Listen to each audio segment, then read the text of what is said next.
Fact 1. The immortal jellyfish. Imagine a creature that can cheat death, not through magic or myth, but through a remarkable biological process. Meet Turritopsis dohrnii, the immortal jellyfish. This tiny marine animal, no larger than your pinky nail, possesses a unique ability called transdifferentiation. When faced with starvation, physical damage, or other life-threatening situations, it can revert back to its polyp stage, essentially its earliest stage of development. Think of it like a butterfly transforming back into a caterpillar. The jellyfish begins its life as a larva, which settles on the seabed and develops into a polyp, a stalk-like structure that forms a colony. From these polyps bud off the medusae, the free-swimming jellyfish we typically recognize. Most jellyfish species die after reproducing, but Turritopsis dohrnii has a different strategy. Instead of succumbing to old age or injury, the adult medusa can transform its cells back into the polyp stage. This process involves the jellyfish's cells undergoing a dramatic change, effectively reprogramming themselves to become younger. The bell of the jellyfish shrinks, tentacles are reabsorbed, and the body settles on the ocean floor, forming a new polyp colony. From this new polyp colony, genetically identical jellyfish medusae can bud off, creating a virtually endless cycle of life. In theory, this process could continue indefinitely, making the Turritopsis dohrnii biologically immortal. It's important to note that immortal doesn't mean indestructible. These jellyfish can still be eaten by predators or die from disease. However, their ability to revert to the polyp stage allows them to escape death from old age, injury, or starvation, giving them a significant survival advantage. The cellular mechanisms behind transdifferentiation are still being studied, but scientists believe that it involves the jellyfish's cells activating genes that are normally only expressed during early development. This process allows the cells to revert to a more undifferentiated state, from which they can then differentiate into new cell types needed for the polyp stage. This remarkable ability has made Turritopsis dohrnii a subject of intense scientific interest. Researchers are hoping to understand the molecular mechanisms behind transdifferentiation, with the goal of potentially applying this knowledge to human health. Imagine if we could find a way to regenerate damaged tissues or even reverse the aging process using similar techniques. The immortal jellyfish was first discovered in the Mediterranean Sea in 1883, but its unique ability wasn't recognized until the 1990s. Since then, it has been found in oceans around the world, likely spread by ballast water in ships. The global distribution of Turritopsis dohrnii raises some ecological concerns.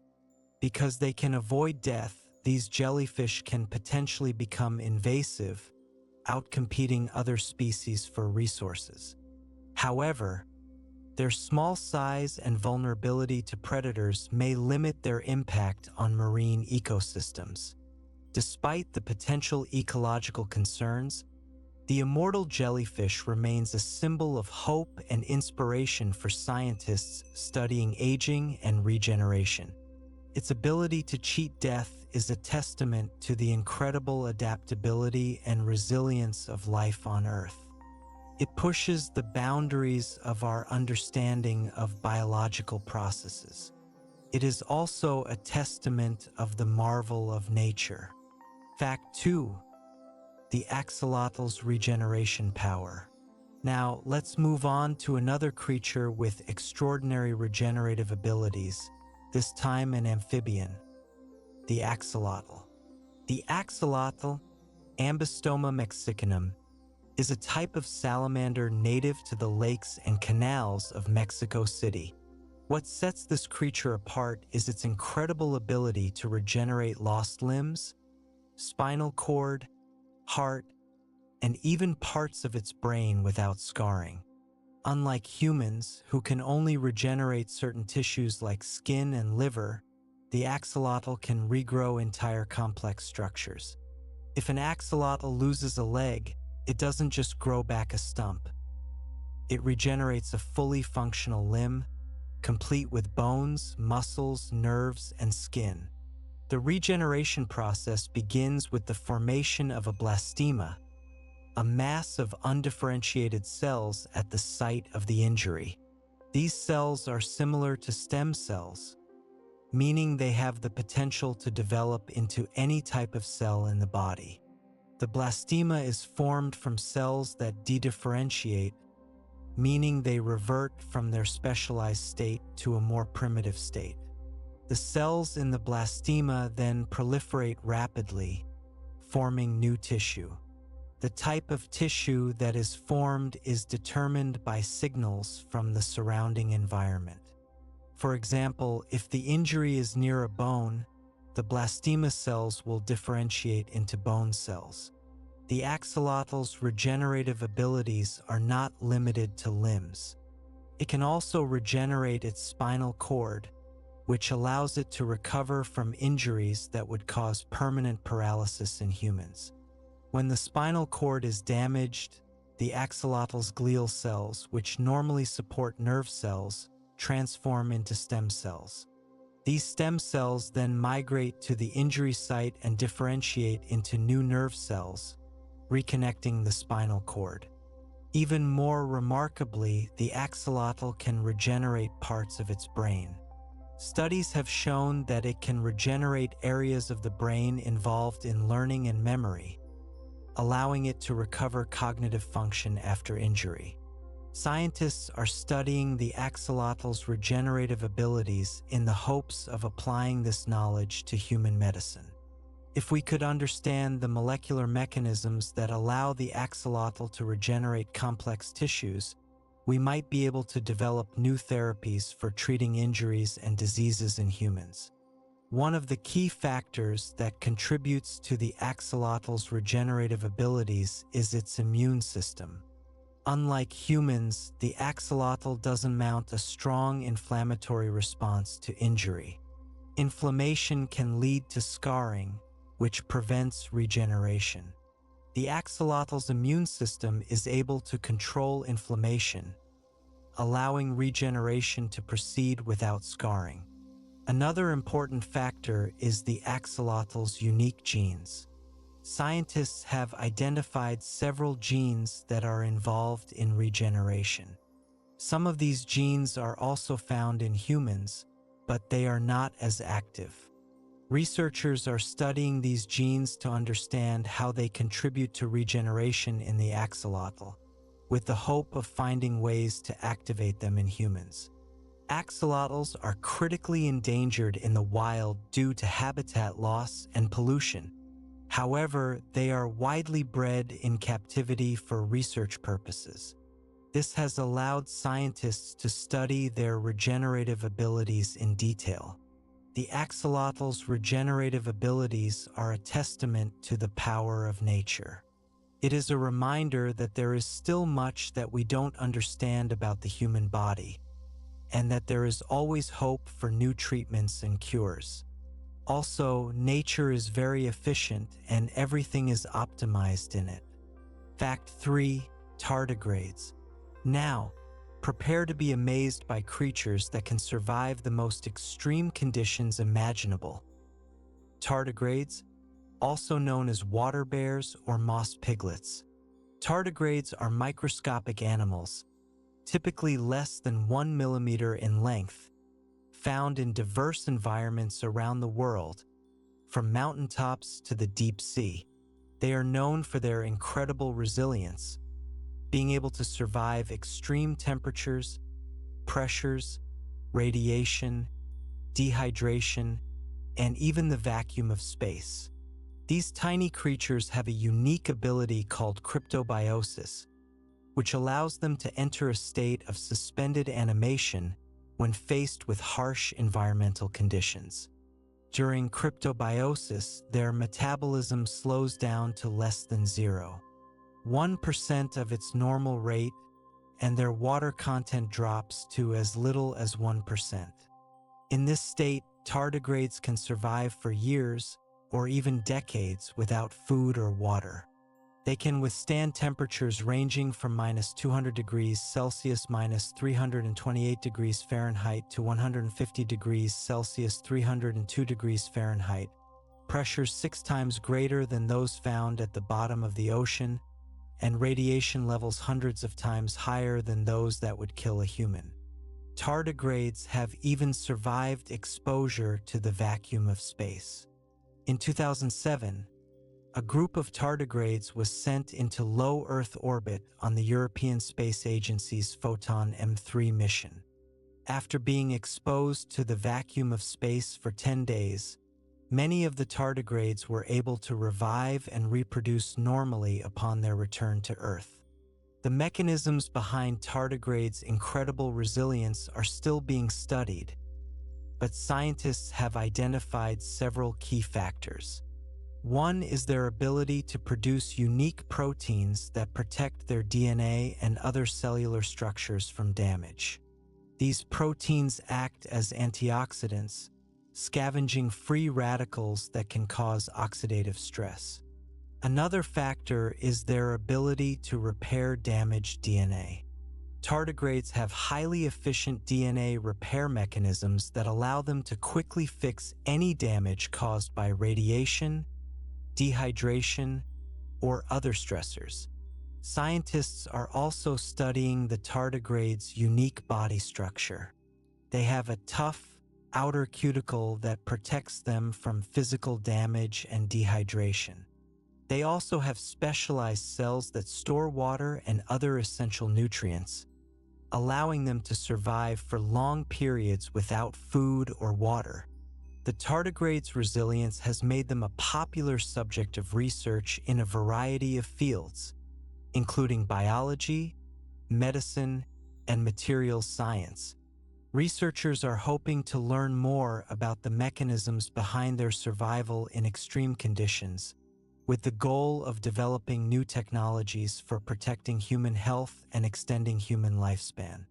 For example, scientists are studying tardigrade proteins to develop new drugs that can protect cells from radiation damage.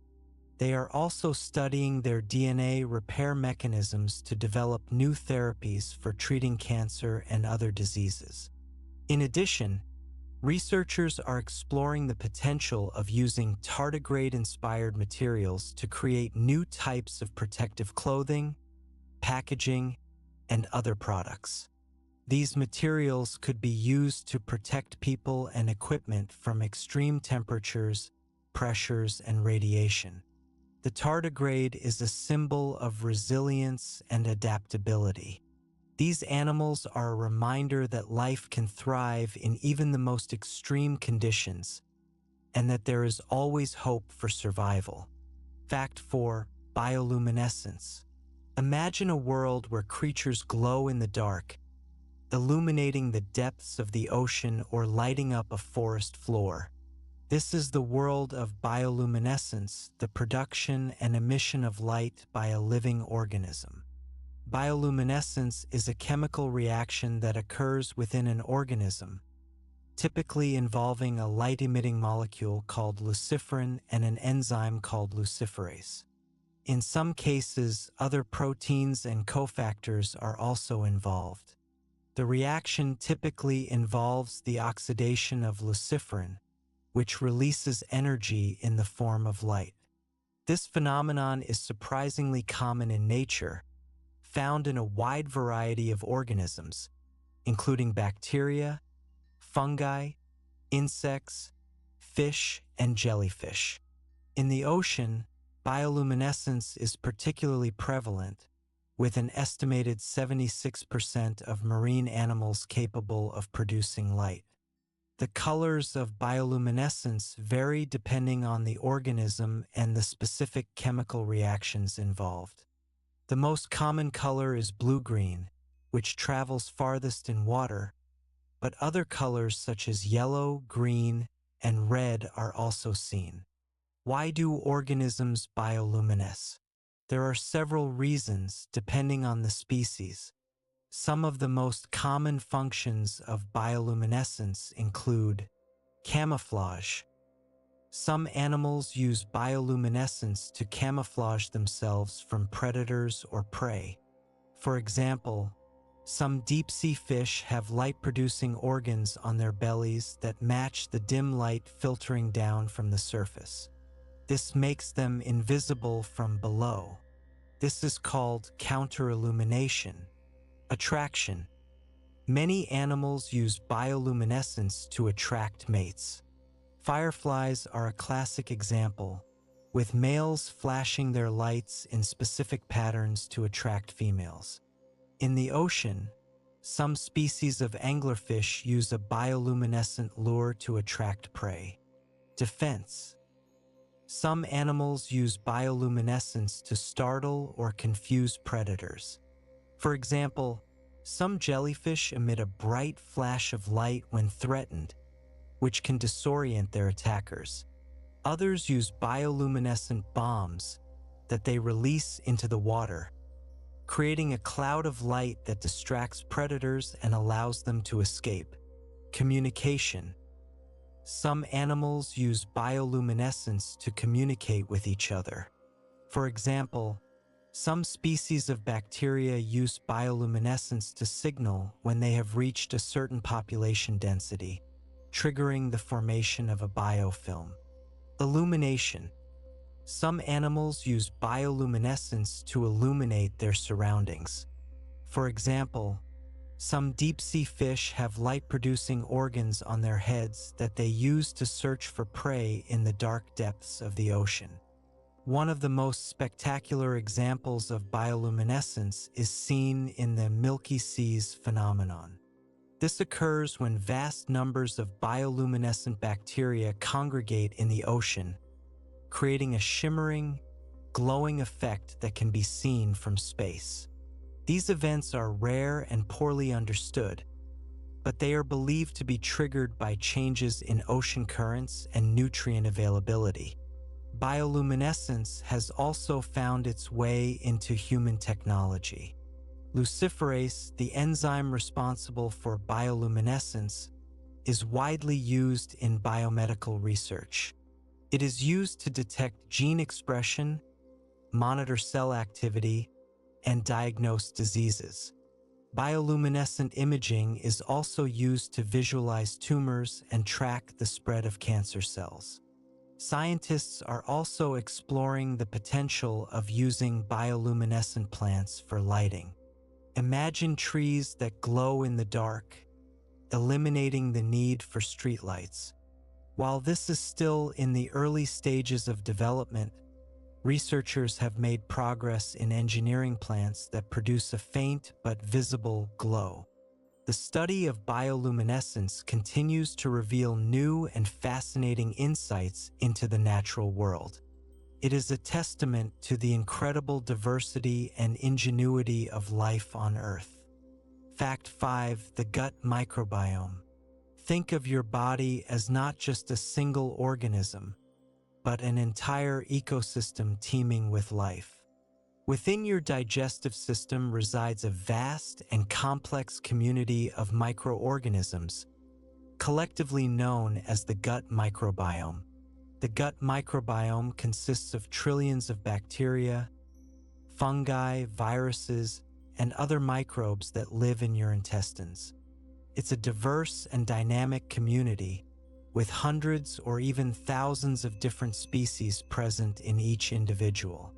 The composition of your gut microbiome is influenced by a variety of factors, including your genetics, diet, environment, and lifestyle.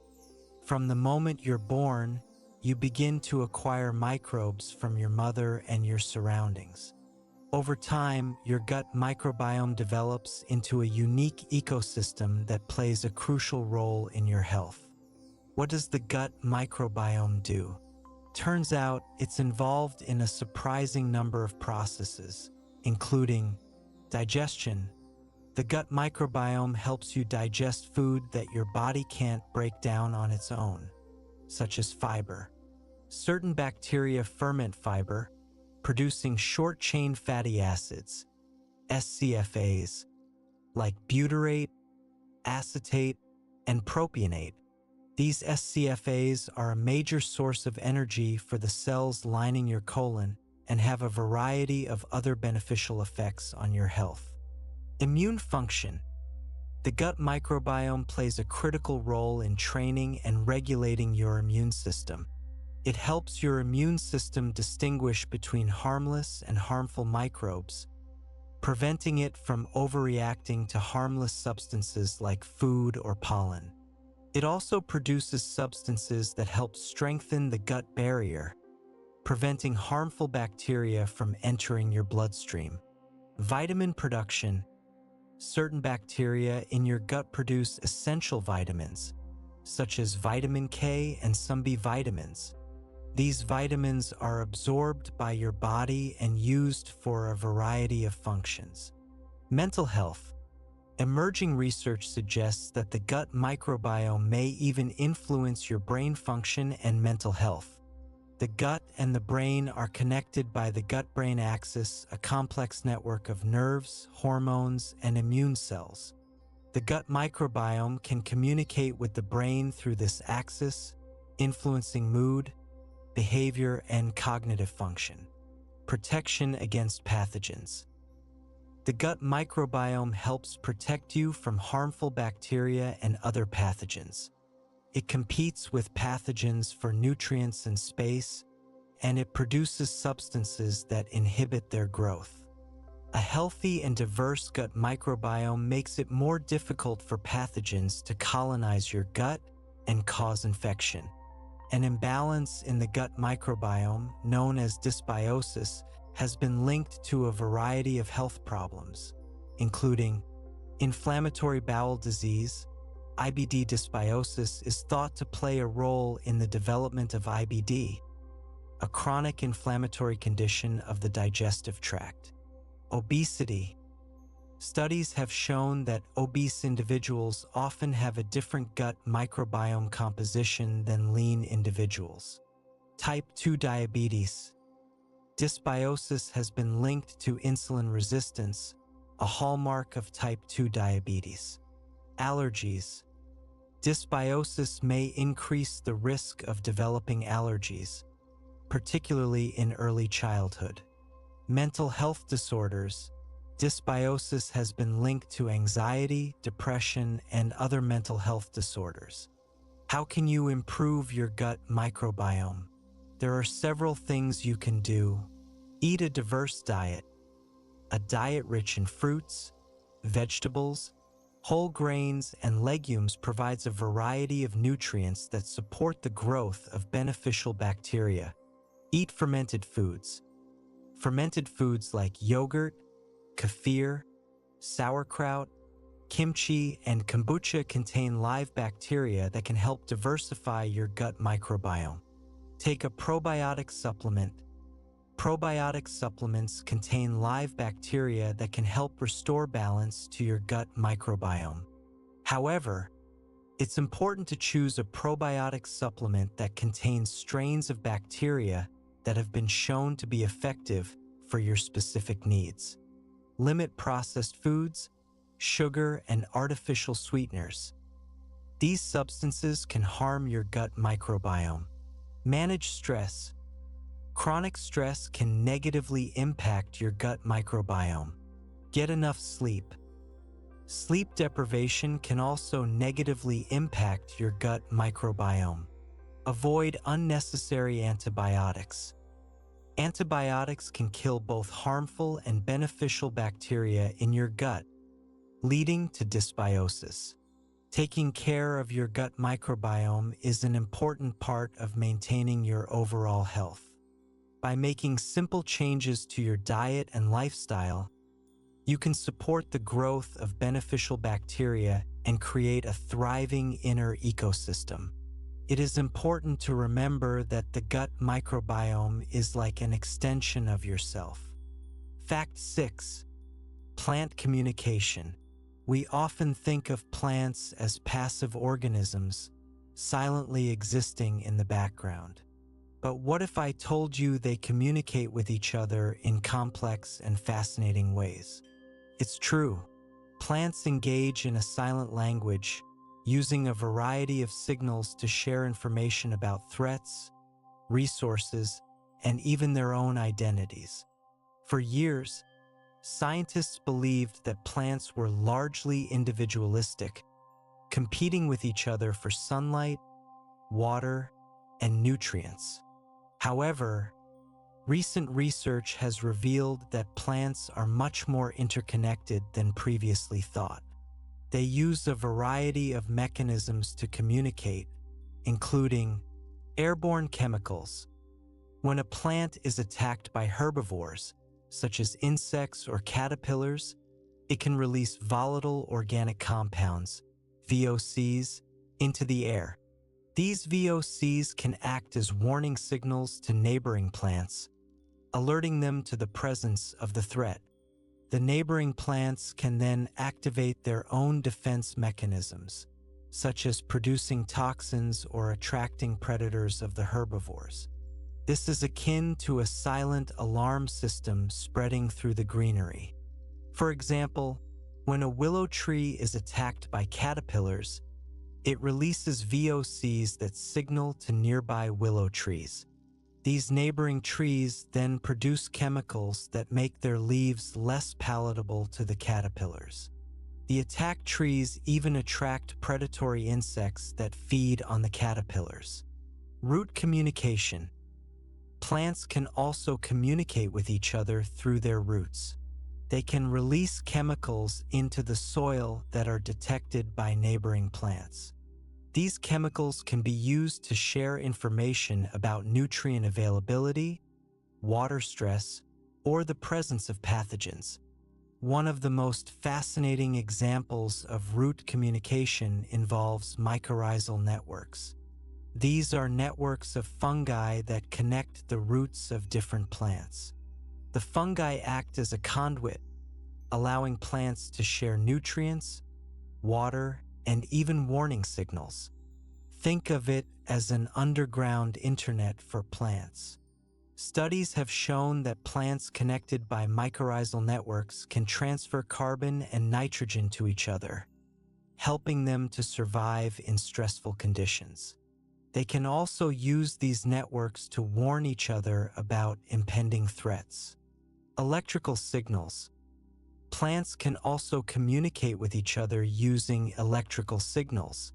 These signals are similar to the nerve impulses in animals, although they are much slower.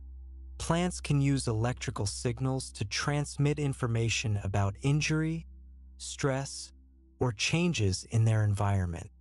For example, when a plant is burned, it can send an electrical signal to other parts of the plant, triggering the production of defensive compounds.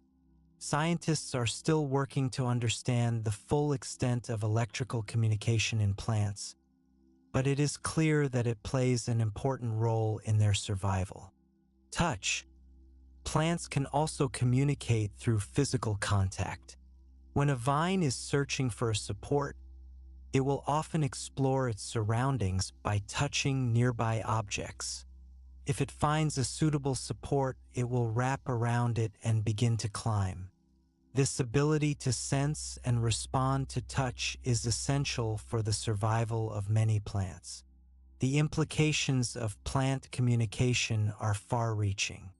Understanding how plants communicate with each other could lead to new ways of protecting crops from pests and diseases, improving agricultural yields, and managing ecosystems. For example, scientists are exploring the possibility of using VOCs to create talking plants that can warn farmers about impending threats. They are also investigating the use of mycorrhizal networks to improve nutrient uptake in crops and reduce the need for fertilizers. The study of plant communication is a rapidly evolving field. As we learn more about the silent language of the green world, we are gaining a deeper appreciation for the complexity and interconnectedness of life on Earth. It is a reminder that even the seemingly passive plants around us are active participants in a complex web of interactions. It shows how plants are smarter than we give them credit. Fact 7. Animal migration. Imagine embarking on a journey that spans thousands of miles, enduring harsh weather conditions, facing predators, and navigating unfamiliar landscapes, all driven by an innate urge to survive and reproduce. This is the reality of animal migration, one of the most awe-inspiring and enigmatic phenomena in the natural world. Animal migration is the seasonal movement of animals from one region or habitat to another, typically in search of food, water, mates, or more favorable breeding conditions. It's a widespread phenomenon, observed in a vast array of species, from tiny insects to massive whales. These journeys can be incredibly long and arduous, pushing animals to the limits of their physical endurance. Some of the most remarkable examples of animal migration include Arctic terns. These birds hold the record for the longest migration of any animal. They breed in the Arctic during the summer months and then migrate to Antarctica for the winter, a round trip of approximately 70,000 kilometers, 44,000 miles. They follow a winding route, taking advantage of prevailing winds and abundant food sources. During their lifetime, an Arctic tern can travel the equivalent of 3 trips to the moon and back. Monarch butterflies. These iconic butterflies are known for their multi-generational migration. Monarchs east of the Rocky Mountains migrate from Canada and the United States to overwintering sites in the Oyamel fir forests of central Mexico. The journey takes several generations to complete. Each butterfly only lives for a few weeks except for the last generation of the year, known as the supergeneration, which can live for up to 8 months and completes the entire migration. Humpback whales. These gentle giants migrate from their feeding grounds in the polar regions to their breeding grounds in the warmer waters of the tropics and subtropics. They travel thousands of miles each year, often fasting for the entire duration of the migration. The calves are born in the warm waters, where they are protected from predators and have access to abundant food. Salmon. These fish are known for their anadromous life cycle, meaning they are born in freshwater, migrate to the ocean to grow and mature, and then return to freshwater to spawn. Salmon often travel hundreds or even thousands of miles upstream, navigating rapids and waterfalls to reach their natal streams, where they were born. They use a variety of cues to find their way, including the Earth's magnetic field, the position of the sun, and the smell of their home streams. African elephants. These intelligent and social animals migrate across vast landscapes in search of food and water. Their migration routes are often determined by seasonal rainfall patterns and the availability of resources. Elephants play a crucial role in shaping their ecosystems, dispersing seeds and creating pathways for other animals. What drives animal migration? The primary drivers are the need to find food, water, mates, and suitable breeding grounds. Animals migrate to areas where these resources are more abundant or where the environmental conditions are more favorable. Migration is often triggered by changes in day length, temperature, or rainfall. These environmental cues act as signals, prompting animals to begin their journey. Animals use a variety of methods to navigate during migration. Some rely on instinct, while others learn from their parents or other members of their group. They may use the Earth's magnetic field, the position of the sun or stars, landmarks, or even their sense of smell to find their way. Animal migration faces numerous challenges, including habitat loss, climate change, pollution, and overexploitation. Many migratory species are declining in numbers due to these threats. Protecting migratory animals requires international cooperation and conservation efforts. This includes protecting their habitats, reducing pollution, mitigating climate change, and preventing overexploitation.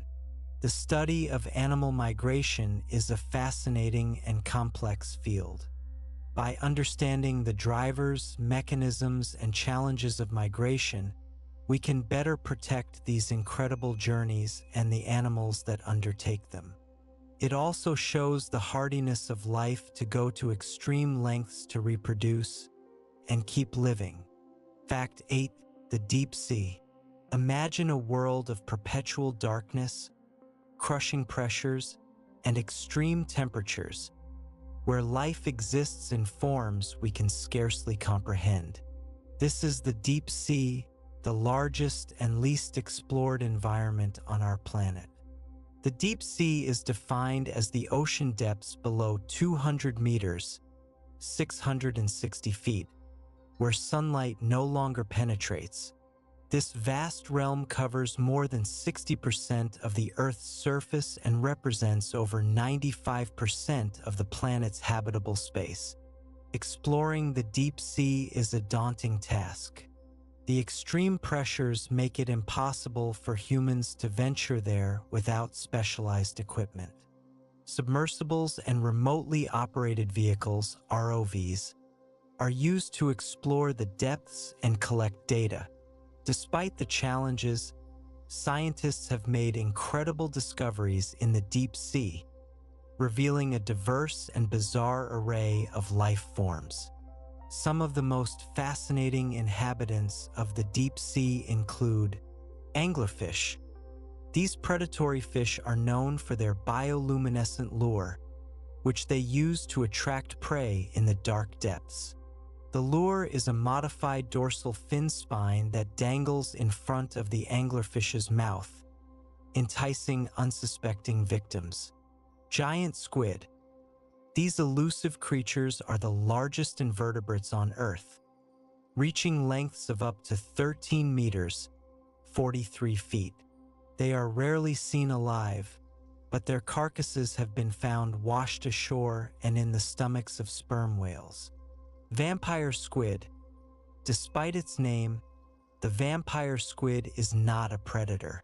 It is a detritivore, feeding on marine snow, the organic matter that rains down from the surface waters. It gets its name from its dark coloration and the cloak-like webbing that connects its arms. Hydrothermal vent communities. These unique ecosystems are found near underwater volcanoes, where superheated water and chemicals spew from the Earth's crust. These vents support thriving communities of bacteria, tube worms, and other organisms that obtain energy from the chemicals in the vent fluids, rather than from sunlight. This process is called chemosynthesis. These tube worms can live for hundreds of years. Sea cucumbers. These bottom-dwelling creatures are related to starfish and sea urchins. They are found in a variety of shapes and sizes, and they play an important role in the deep sea ecosystem by feeding on organic matter in the sediment. Life in the deep sea faces extreme challenges. The lack of sunlight means that photosynthesis is impossible, so most organisms rely on marine snow or chemosynthesis for energy. The crushing pressures require specialized adaptations to prevent cells from collapsing. The cold temperatures slow down metabolic processes. Despite these challenges, life has found a way to thrive in the deep sea. Many deep-sea animals have evolved unique adaptations to survive in this harsh environment, such as bioluminescence. Many deep-sea animals use bioluminescence to attract prey, find mates, or defend themselves from predators. Large eyes. Some deep-sea animals have evolved large eyes to capture as much light as possible in the dark depths. Slow metabolism. Many deep-sea animals have slow metabolisms to conserve energy in the nutrient-poor environment. Gelatinous bodies. Some deep-sea animals have gelatinous bodies, which help them to withstand the crushing pressures. The deep sea is a vast and largely unexplored frontier.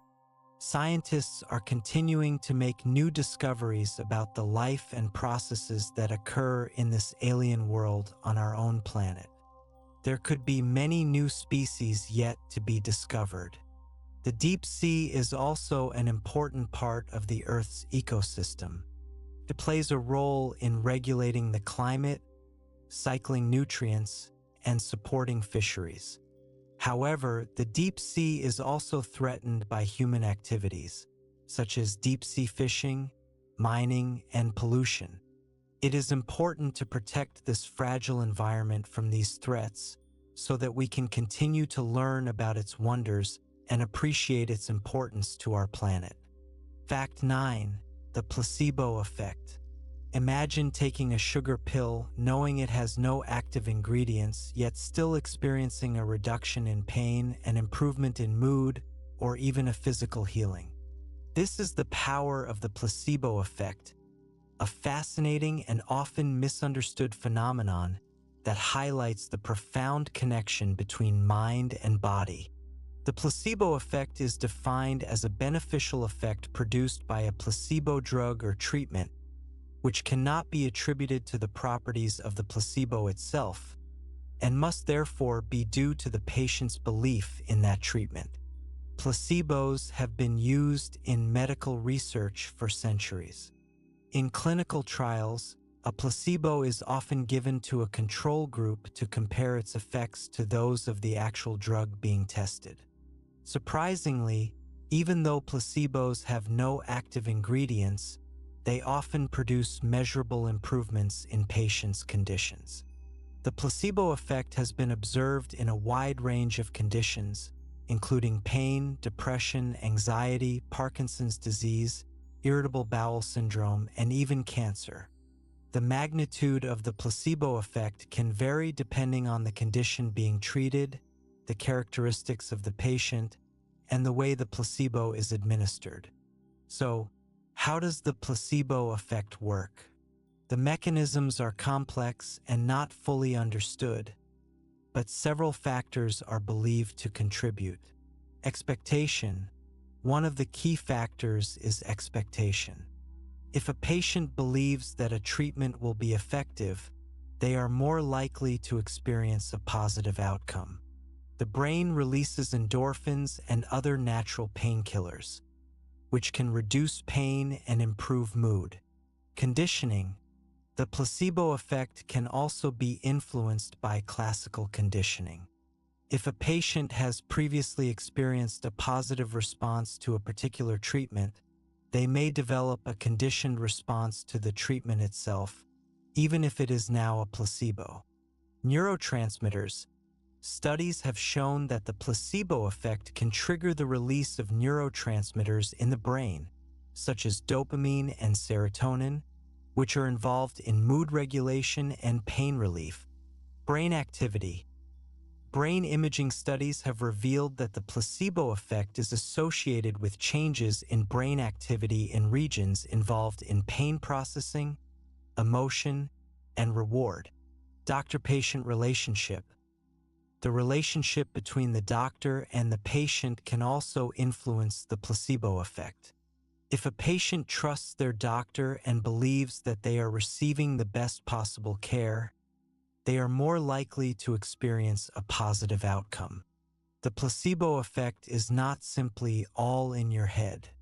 It is a real and measurable physiological response that involves complex interactions between the brain, the body, and the environment. The ethical implications of using placebos in medicine are complex.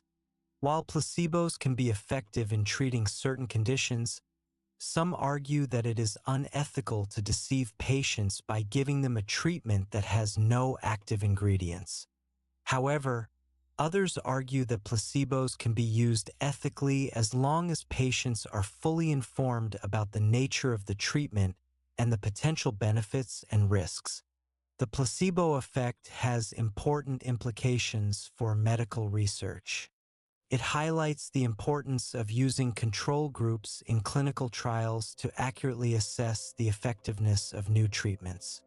It also suggests that the way a treatment is administered and the relationship between the doctor and the patient can have a significant impact on the outcome. The placebo effect is a reminder of the powerful connection between mind and body. It shows that our thoughts, beliefs, and expectations can have a profound impact on our health and well-being. It also illustrates the power of belief and mind over matter. Fact 10. CRISPR, rewriting the code of life. Imagine having the power to edit the genes of living organisms, correcting genetic defects, developing new disease treatments, and even enhancing certain traits.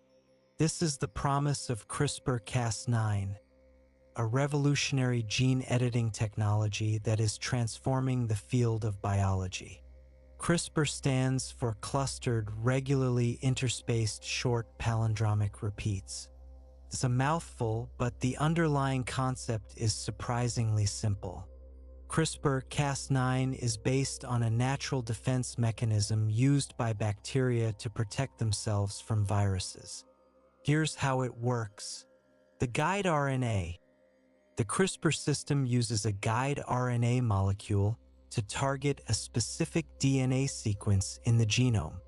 This guide RNA is designed to match the DNA sequence you want to edit. The Cas9 enzyme. The guide RNA is attached to a Cas9 enzyme, which acts like a pair of molecular scissors. The Cas9 enzyme follows the guide RNA to the target DNA sequence. DNA cleavage. Once the Cas9 enzyme reaches the target DNA sequence, it cuts both strands of the DNA molecule. Cellular repair. The cell then attempts to repair the broken DNA. There are two main ways this can happen. Non-homologous end joining, NHEJ. This is a quick and dirty repair mechanism that often introduces small insertions or deletions, disrupting the gene. This can be used to knock out a gene, preventing it from functioning. Homology-directed repair, HDR. This is a more precise repair mechanism that uses a template DNA molecule to guide the repair process. Scientists can provide a template DNA molecule with a desired sequence, which the cell then uses to repair the break, effectively editing the gene. CRISPR-Cas9 has revolutionized gene editing because it is much faster, cheaper, and more precise than previous methods. It can be used to edit genes in virtually any organism, from bacteria to plants to animals, including humans. The potential applications of CRISPR-Cas9 are vast and transformative. Treating genetic diseases, CRISPR-Cas9 can be used to correct genetic defects that cause diseases like cystic fibrosis, sickle cell anemia, and Huntington's disease.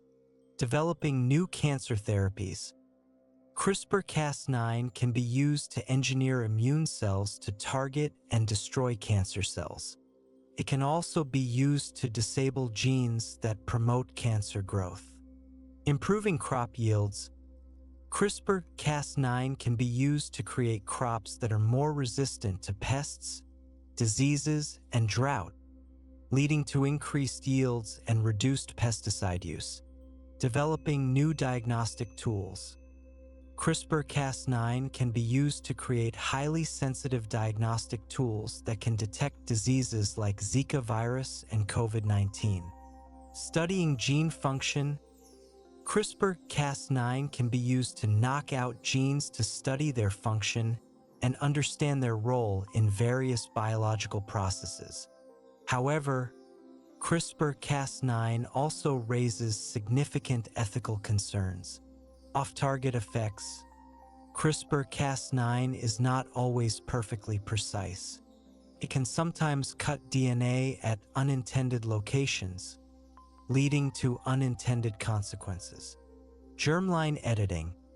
Editing the genes in sperm, eggs, or embryos. Germline editing could lead to heritable changes that are passed down to future generations. This raises concerns about the potential for unintended consequences and the creation of designer babies. Accessibility. There are concerns that CRISPR-Cas9 technology may not be accessible to everyone, potentially exacerbating existing health disparities. The development of CRISPR-Cas9 is a major milestone in the history of biology. It has the potential to revolutionize medicine, agriculture, and many other fields. However, it is important to proceed cautiously and address the ethical concerns associated with this powerful technology. In essence, humanity has unlocked a tool that gives it the power to rewrite the code of life. Fact 11. The collective intelligence of swarms. Imagine a group of individual creatures, each with limited intelligence, yet capable of solving complex problems and making coordinated decisions as a collective. This is the essence of swarm intelligence, a fascinating phenomenon observed in a variety of animal groups, from insect colonies to flocks of birds. Swarm intelligence refers to the collective behavior of decentralized, self-organized systems, natural or artificial. The concept is inspired by the remarkable abilities of social insects like ants, bees, and termites, which can perform complex tasks, such as building nests, foraging for food, and defending their colonies, without any central control or coordination. The key principles of swarm intelligence include decentralization. There is no central leader or controller. Each individual acts autonomously, based on local information and simple rules. Self-organization. The group's behavior emerges spontaneously from the interactions between individuals. There is no pre-programmed plan or blueprint. Positive feedback. Successful behaviors are reinforced, leading to their amplification and spread throughout the group. Negative feedback. Unsuccessful behaviors are suppressed, preventing the group from getting stuck in suboptimal solutions. Multiple interactions. Individuals are able to interact with each other through a variety of methods, like vibrations, chemical signals, etc. Some of the most remarkable examples of swarm intelligence in nature include ant colonies. Ants can build complex nests, forage for food over vast distances, and defend their colonies from predators, all without any central planning. They communicate with each other using pheromones, chemical signals that guide their behavior. Bee swarms. Bees can find the best locations for new hives by using a waggle dance to communicate the direction and distance of promising sites to other members of the swarm. Bird flocks. Birds can fly in large, coordinated flocks, avoiding collisions and responding to changes in the environment, without any single bird directing the group. Fish schools. Fish can swim in large, synchronized schools, confusing predators and increasing their chances of finding food. Termite mounds.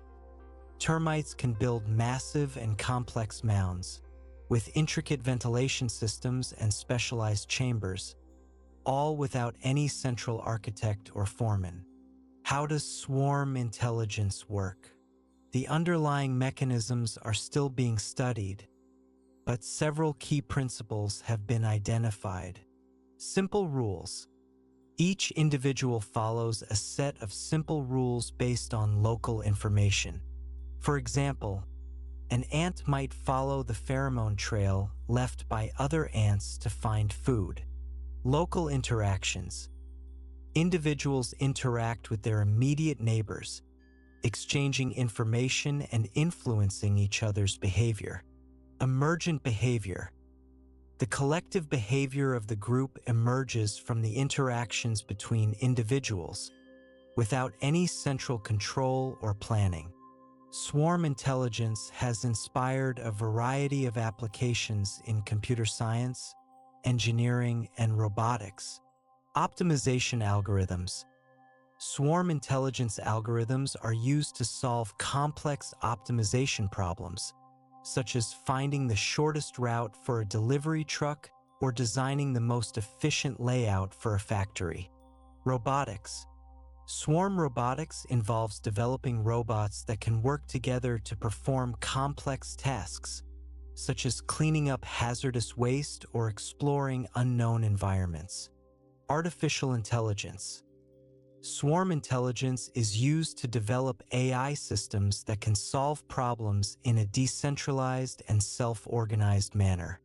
The study of swarm intelligence is providing new insights into the nature of collective behavior and the power of decentralized systems. It is a reminder that even simple individuals can achieve remarkable things when they work together.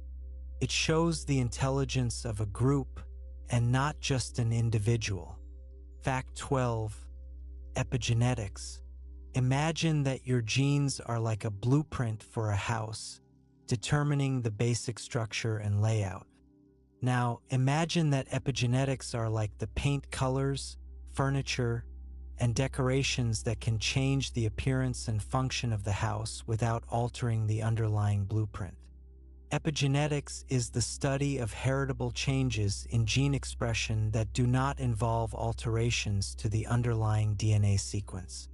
In other words, it's the study of how our environment, lifestyle, and experiences can influence how our genes are expressed, without changing the genes themselves. For many years, scientists believed that our genes were our destiny, that we were largely determined by our genetic inheritance. However, the field of epigenetics has revealed that this is not the case. Our genes are not set in stone. They are dynamic and responsive to the environment. Epigenetic mechanisms include DNA methylation. This involves adding a methyl group to DNA, which can silence or reduce gene expression. DNA methylation is often associated with gene inactivation and is important for development and cell differentiation. Histone modification. Histones are proteins around which DNA is wrapped. Chemical modifications to histones, such as acetylation and methylation, can alter the structure of chromatin, the complex of DNA and proteins, affecting gene expression. Non-coding RNA. Non-coding RNA molecules, such as microRNAs, can regulate gene expression by binding to messenger RNA, mRNA, and preventing it from being translated into protein. Epigenetic changes can be influenced by a variety of factors, including diet. The food we eat can affect DNA methylation and histone modification, influencing gene expression. For example, a diet rich in folate and other B vitamins can promote DNA methylation. Stress. Chronic stress can alter epigenetic marks, increasing the risk of mental health disorders and other health problems. Environmental toxins. Exposure to environmental toxins, such as pollutants and pesticides, can also alter epigenetic marks. Early life experiences. Early life experiences, such as childhood trauma or neglect, can have lasting effects on epigenetic marks and increase the risk of mental health problems later in life. Aging. Epigenetic marks can change with age, contributing to age-related diseases and decline. Epigenetics has important implications for health and disease. Cancer. Epigenetic changes play a role in cancer development and progression.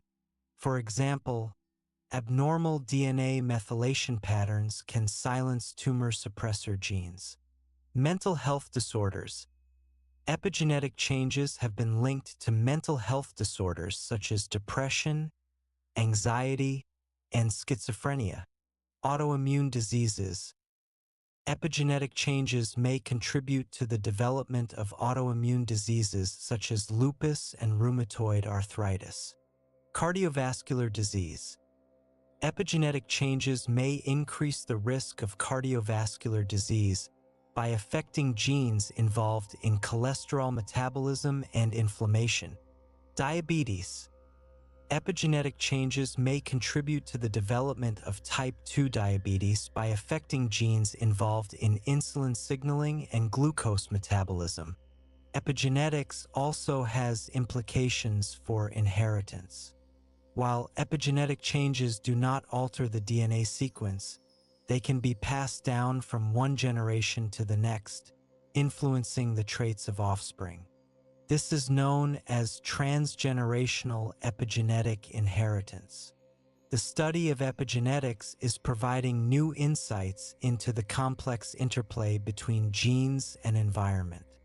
It is a reminder that our genes are not our destiny, and that we have the power to influence our health and the health of future generations.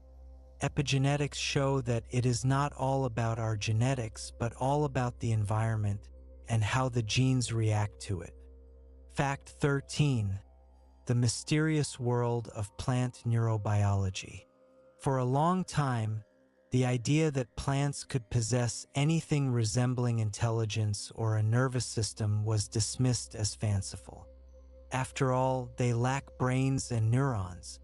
However, a growing body of research is revealing that plants are far more sophisticated than we once imagined, exhibiting complex behaviors and communication strategies that hint at a form of plant neurobiology.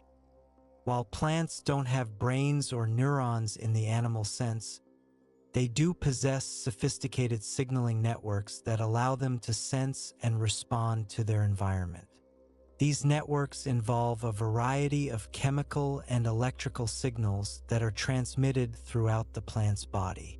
One of the key players in plant signaling is the vascular system, which consists of the xylem and phloem. The xylem transports water and minerals from the roots to the rest of the plant, while the phloem transports sugars and other organic compounds produced during photosynthesis. These vascular tissues also serve as highways for the transmission of signaling molecules. Plants use a variety of signaling molecules, including hormones, neurotransmitters, and electrical signals, to communicate with each other and to coordinate their responses to environmental stimuli. Plant hormones. Plant hormones, such as auxin, cytokinin, and gibberellin, play a crucial role in regulating plant growth and development. They can also act as signaling molecules, transmitting information about environmental conditions to other parts of the plant. Neurotransmitters. Plants produce a variety of neurotransmitters, such as glutamate and GABA, which are also used by animals to transmit signals between neurons. In plants, these neurotransmitters appear to play a role in regulating various processes, such as stomatal opening and closing, root growth, and defense responses. Electrical signals. Plants can generate electrical signals, similar to nerve impulses in animals. These electrical signals can travel throughout the plant's body, transmitting information about injury, stress, or changes in the environment. One of the most fascinating aspects of plant neurobiology is the concept of plant intelligence. While plants don't have brains, they are capable of learning, remembering, and making decisions. Learning. Plants can learn to associate certain stimuli with rewards or punishments. For example, a study showed that mimosa plants could learn to ignore a harmless stimulus, a drop of water, if it was repeatedly presented without any negative consequences. Memory. Plants can remember past experiences and use this information to guide their future behavior. For example, plants that have been exposed to drought stress are more resistant to future droughts. Decision-making. Plants can make complex decisions about how to allocate their resources and respond to environmental challenges. For example, plants can decide whether to invest in root growth or shoot growth, depending on the availability of water and nutrients. The study of plant neurobiology is still in its early stages, but it is already challenging our traditional view of plants as passive organisms. As we learn more about the complex signaling networks and cognitive abilities of plants, we are gaining a deeper appreciation for the intelligence and sophistication of the plant kingdom. It's important to note that the term plant neurobiology is somewhat controversial, as it implies that plants have nervous systems similar to those of animals. However, even though plants lack neurons, they do possess sophisticated signaling networks that allow them to sense, process, and respond to information in a complex and adaptive manner. Fact 14. The microbiome of buildings. We often think of our homes and buildings as sterile environments, separate from the natural world. However, recent research has revealed that buildings are actually teeming with microbial life, forming a complex and dynamic ecosystem known as the building microbiome. The building microbiome consists of a diverse community of bacteria, fungi, viruses, and other microorganisms that inhabit the surfaces, air, and dust of our homes, offices, and other buildings. These microbes come from a variety of sources, including humans. Humans are the primary source of microbes in buildings. We shed millions of skin cells, hairs, and respiratory droplets every day, which carry a diverse array of microorganisms. Outdoor air. Outdoor air can carry microbes into buildings, especially through open windows and ventilation systems. Water. Water can also be a source of microbes in buildings, especially in damp or humid environments. Pets. Pets can contribute to the building microbiome by shedding fur, dander, and saliva. Building materials. Building materials, such as wood, drywall, and carpets, can also harbor microbes. The composition of the building microbiome can vary depending on a variety of factors, including location. The geographical location of a building can influence the types of microbes that are present. Occupancy. The number and activities of people in a building can affect the building microbiome. Ventilation. The type and amount of ventilation can influence the distribution and abundance of microbes in a building. Cleaning practices. Cleaning practices can affect the types and amounts of microbes that are present on surfaces in a building. Building materials. The types of building materials used can influence the types of microbes that can grow in a building. The building microbiome can have a significant impact on human health. Some microbes can cause allergies, asthma, and other respiratory problems. Others can contribute to the spread of infectious diseases. However, some microbes can also be beneficial, helping to train our immune system and protect us from harmful pathogens. Allergies and asthma. Some fungi and bacteria found in buildings can trigger allergic reactions and asthma attacks. For example, mold spores can cause respiratory problems in susceptible individuals. Infectious diseases. Buildings can serve as reservoirs for infectious diseases, such as influenza, colds, and Legionnaire's disease. Immune system training. Exposure to a diverse array of microbes in buildings can help to train our immune system and protect us from harmful pathogens. Studies have shown that children who grow up in homes with pets are less likely to develop allergies and asthma. Scientists are still learning about the complex interactions between the building microbiome and human health. However, it is clear that the microbes in our buildings play a significant role in our well-being. Understanding the building microbiome could lead to new strategies for improving indoor air quality and preventing disease. For example, researchers are exploring the possibility of using probiotics to create healthier building environments. They are also investigating the use of building materials that are resistant to microbial growth. The building microbiome is a reminder that we are surrounded by a complex and dynamic ecosystem, even in the most artificial environments. It highlights the importance of maintaining healthy indoor environments to promote human health. It is a testament to how even human-built environments teem with life. Fact 15. The biology of altruism. Imagine witnessing a stranger in distress and instinctively rushing to their aid, even if it puts you at risk. This is altruism, a selfless act of helping others, and it's a behavior that has fascinated scientists and philosophers for centuries. Altruism is defined as behavior that benefits another individual at a cost to oneself. This cost can be in terms of time, energy, resources, or even risk of injury or death.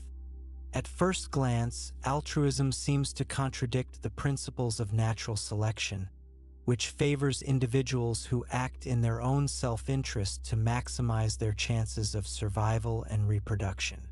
So, why do we see altruistic behavior in humans and other animals? There are several evolutionary explanations for altruism. Kin selection. This theory suggests that altruism is more likely to evolve when it benefits close relatives who share a significant proportion of their genes. By helping their relatives survive and reproduce, individuals are indirectly promoting the survival of their own genes. This is often summarized by the saying, "I would lay down my life for 2 brothers or 8 cousins." Reciprocal altruism. This theory suggests that altruism can evolve when individuals help others with the expectation that they will be helped in return in the future. This type of altruism is most likely to occur in social species where individuals have repeated interactions with each other. You scratch my back and I'll scratch yours. Group selection. This theory suggests that altruism can evolve when it benefits the entire group, even if it comes at a cost to the individual. Groups with altruistic members are more likely to survive and thrive than groups with selfish members. Sexual selection. Altruism can also be a sexually selected trait. In some species, females prefer to mate with males who exhibit altruistic behavior, as it signals that they are good providers and protectors. In addition to these evolutionary explanations, there are also psychological and cultural factors that can influence altruistic behavior. Empathy. Empathy is the ability to understand and share the feelings of others. People who are more empathetic are more likely to engage in altruistic behavior. Moral values. Our moral values and beliefs can also influence our altruistic behavior. People who believe that it is important to help others are more likely to do so. Social norms. Social norms can also play a role. In many societies, there is a strong social norm to help those in need. Personal experiences. Personal experiences, such as witnessing or experiencing acts of kindness, can also increase the likelihood of altruistic behavior. Altruism is not always easy. It can require us to overcome our own self-interest and to take risks. However, altruistic behavior can have significant benefits, not only for the recipients of our kindness but also for ourselves. Studies have shown that people who engage in altruistic behavior are happier, healthier, and more resilient. Altruism is a fundamental part of what makes us human. It is a testament to our capacity for compassion, empathy, and kindness. It is a reminder that we are all interconnected and that we can make a difference in the world by helping others.